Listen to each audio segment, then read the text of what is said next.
Sot Agnes do të flasim për rrjetin OJQ-ve Avonet, I cili sigurisht në krejt vitin edhe punon e bën monitorime të ndryshme edhe për sektorin publik. E kësaj here kemi pa që në faqen zyrtare veç I kanë bërë disa informacione, si me thënë, ose deklarat për media, duke tregu kështu për njërin prej kompanive që dyshohet se merr pjesë në tender me dokumente të falsifikuara në 2 spitalet e Kosovës. Unë po lexoj vetëm një paragraf sa për të njoftuar për çka është fjala, sepse kena ngashin nga rrjeti OJQ-ve Avonet e kemi në një linjë të drejtë për drejtë dhe tash flasim me to. Avonet në kuadër të monitorimit të prokurimit publik ka analizuar 2 procedura të zhvilluara në spitalin e përgjithshëm të Pejës dhe Gjilanit, edhe gjatë këtij monitorimi ndosje të ofertimit të një operatori ekonomik janë vërejtur dokumente që ngjallin dyshime të arsyeshme për keqpërdorim dhe falsifikim. Kjo është vetëm një nga informacionet bazë që I kanë dhënë në këtë deklarat për media, të tjerat po I flas me Kenanin me qenë se tash e kemi live. Kenan, mirëmëngjesi dhe mirë se erdhe kështu në një linjë të drejtë për drejtë bashkë me neve. Faleminderit shumë për ftesë, kënaqësi është. Faleminderit edhe ty, po flasim pikërisht për këtë komunikat që e keni dhënë së fundi, e që nuk është e vetmi këtij lloji, sepse për monitorim të sektorit publik dhe shumë çështje të tjera që preokupohen në vend edhe shoqëria civile kështu I keni në përcjellje, po hajt tregojmë pak për rastin e fundit, Kenan. Leona, faleminderit edhe një herë shumë për ftesën, edhe falenderoj shumë tyje që edhe aktivojmë që çdo herë kanë qenë pjesë e trajtimit të çështjeve të cilën ne si Avonet kemi trajtuar. Angazhimi dhe stafit të Avonetit, ne kemi identifikuar shpeshherë çështje që janë shumë të rëndësishme, edhe që ruhet buxheti, por edhe që zbatohet ligji. Mbi këtë bazë, ne si objektiv kemi monitorimin e aktivitetit prokurimin në kuadër të tek autoritetet publike, domethënë të autoritetet e kontraktues, dhe gjatë monitorimit të aktivitetit kemi identifikuar një operator ekonomik që disa prej arsyeve ka qenë edhe ankesat e një kohë dhe trajtimin e tyre. Ne në kohën e fundit, domethënë jemi duke trajtuar 10 raste të fushës së prokurimit publik, kur jemi duke parë gjëra që fatkeqësisht nuk janë në bazë të ligjeve dhe praktikave të mira. Edhe në 2 autoritete, në atë të Pejës edhe në atë të Gjilanit, kemi identifikuar një operator ekonomik dhe pastaj në gjatë dosjes apo gjatë kërkesës për çështjen e dokumente dhe në dosjet I kemi vërejtur disa dokumente që kemi pas bazën e dyshimeve, edhe të kontratës, po edhe një kohë edhe të CV-s dhe dokumenta tjera. Pas kontaktimit të personit me të cilën ne kemi dyshuar që është duke u shfrytzuar pa autorizimin e tij, ne kemi vërtetuar dhe kemi marrë përgjigje nga personi I caktuar, domethënë personi që kanë shfrytzuar dokumentet, që nuk pas autorizimin e tij për të shfrytzuar diplomën apo certifikatën apo CV-n apo profesionalizmin e tij për ndonjë aktivitet të prokurimit me vitet e tëra. Domethënë edhe mbi bazën e kësaj ne jemi shqetësuar dhe kemi identifikuar edhe në aktivitetin tjetër në P që ky operator ekonomik dhe ky përfaqësues I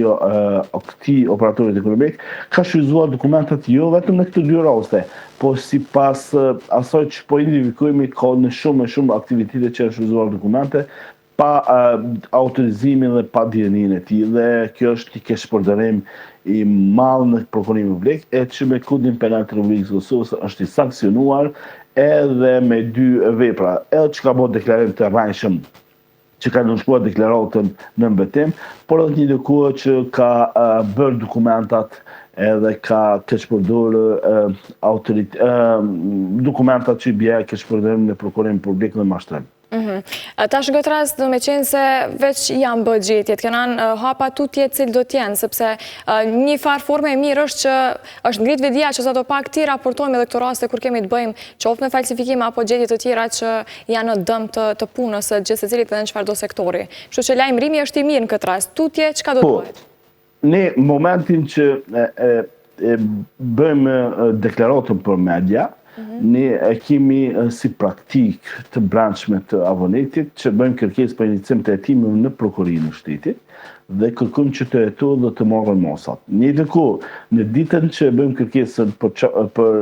fillim të hetimit, I njoftojmë autoritetet dhe kërkojmë nga autoritetet të ndërmirën masat siç e parashë ligji I prokurimit publik. Domthonë, edhe ata zyrtar duhet të marrin veprime. pastaj ne monitorojmë zyrtarët publik, a kanë marrë veprime sepse nëse identifikohet një çështje të tillë, ata kanë për obligim me trajtu, me verifiku atë indiku me vepru apo me si them si nifën në popull, me fut në listë, me bë kërkesë për me fut në listë zez te KSHP-ja. Pas kësaj janë të obliguar organet tjera. Ne monitorojmë edhe aktivitetin e hetimeve brenda të prokurisë së shtetit, se sa janë duke trajtuar në çfarë forme po trajtojnë, dhe ne kemi dëshirë apo ne dëshirojmë që të zbatohet ligji. Ne me 10 raste të tilla kemi vërejtur dhe kemi parë dhe i kemi denoncuar, kemi bërë kërkesë për hetime dhe shumë prej tyre kanë marrë gjykim të formës së prerë, disa janë kanë akta akuza, disa prej tyre janë edhe pjesë të listat të zeza, si çështje që ne si avonet kemi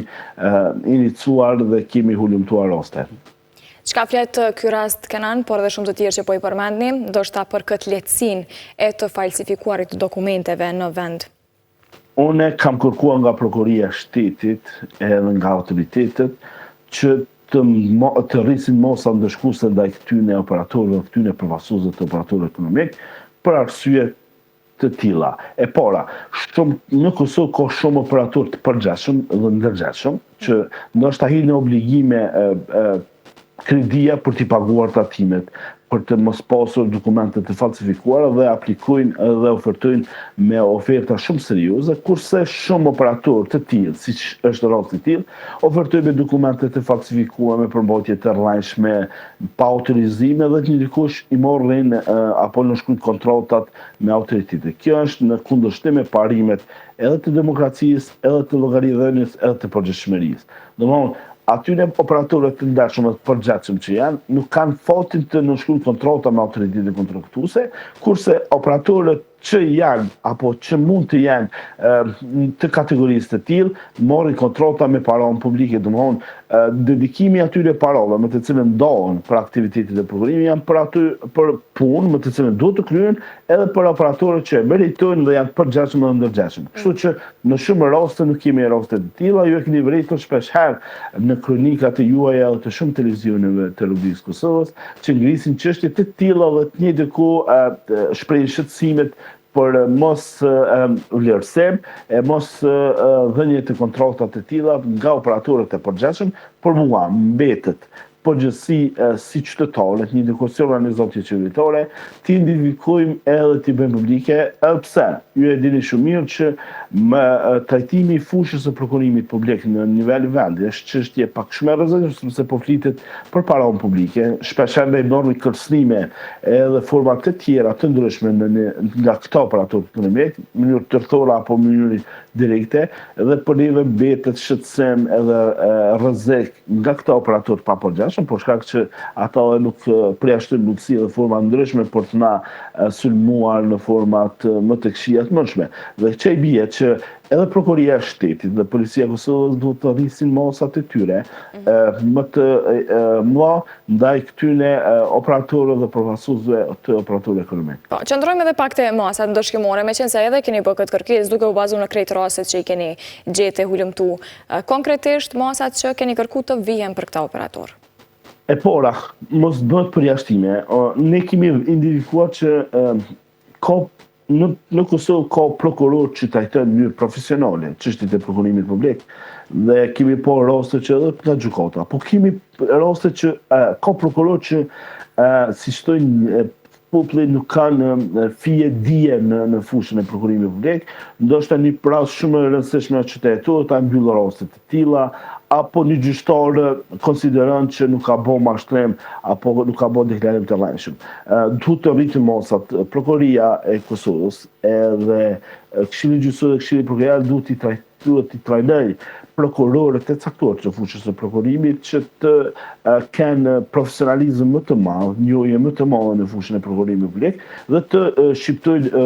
mosa më të mëdha ndaj atyre. Për shembull, edhe para, jo vetëm të lejohet të nënshkruhet kontrata apo të fillohet realizimi, duhet të vendosen mosa sigurisë, edhe duhet të aprovohet nga gjykata. Ndërkohë, ju e keni vërejtur shumë operatorë ekonomikë, shumë avokat ngritin shqetësimet që kur nxjerrin vendimet ose nga SHP, ose nga autoritetet, nuk vendosin mosën e sigurisë, domon është kundërshtim, nuk është në rregull si thojnë populli, përderisa ai operator ekonomik ose ai autoritet mund të realizojë aktivitetin e prokurimit, domon projekti mund të zbatohet, e të njëjtën kohë pas disa vite mund të dalë që është vlerësuar keq dhe mund ta fitojë pala tjetër. Domon duhet të rritet mosat. Edhe të njëjtën kohë të merren mosat urgjente ndaj komisionit të vlerësimit, sepse shpesh herë këto komisione të vlerësimit, pos që nuk janë adekuat për të vlerësuar ofertat e operatorëve ekonomik, po të njëjtën kohë nuk bojnë edhe vlerësim të drejtë, të sinqertë dhe të real me gjendjen faktike që kanë apo që ofrojnë operatorët ekonomik me ofertat e tyre. Dhe këto duhet të rriten mosat si nga prokuroria e shtetit, ashtu edhe nga gjykata, po të njëjtën kohë edhe nga zyrtarët kryesorë administrativ, këtë rast nga kryetarët e komunave dhe sekretarët të ministrive. E qartë, kena për fund edhe veç të regojmë nëse keni ndonjë hulumtim të radhës ose monitorim që jeni duke bë dhe në cilin sektor ose cila do tjetë tema që pritet prej avonetit. Ne jemi duke hulumtuar performancën e policisë së Kosovës, të komunave e të ministrive, të njëjtën kohë mos ta përjashtojmë fushën e prokurimit publik. Ne jemi duke identifikuar çështjet që vërtet janë shqetësuese, si tek policia, ashtu edhe tek administrata publike. Ne kemi ngritur edhe shqetësim të madh tek auditori, te zyra kombëtare e auditimit që autoritetet janë duke bërë heqje administrative në kërkesat dhe në ankesat e qytetarëve. Kjo është shkelje e drejtave të njerëzit dhe përmes kësaj kemi adresuar edhe te avokati publik që duhet të trajtojnë në mënyrë urgjente në çështje të tilla. Dhe që është shumë e rëndësishme të theksohet, ju e keni vërejtur që në Kosovë ka pak shërbime sociale që kryhen nga organizatat apo ndërmarrjet sociale dhe këto shërbime do të kryhen nga këto organizata dhe mekanizmat e tillë, jo të kontraktuar siç po kontraktojnë shërbime sociale në vendin tonë nga operatorët ekonomik, sepse është në kundërshtim me praktikat dhe ligjin e kushtetutën në Republikën e Kosovës, sepse duhet të kryhen shërbime nga ato organizata që janë të specializuar në fushën e tillë, që për fat të keq në Kosovë nuk është duke bërë një çështje të tillë, e mbetet shqetësim edhe çështja e arsimit, edhe shëndetësisë që qytetarët nuk marrin shërbime apo nuk i ofrohet shërbimet siç parashihet me kushtetutë e ligje e mbi të gjitha edhe me konvent ndërkombëtare. E qartë, Kenan, faleminderit shumë për këto informacione dhe për këtë që ndave tash së fundi. Turoj një ditë mbarë dhe takohemi prapë besoj. Absolut, kënaqësi është e imja gjithëherë për ju dhe studienin juaj. Faleminderit shumë për këtë ditë mbarë. Ditë mbarë.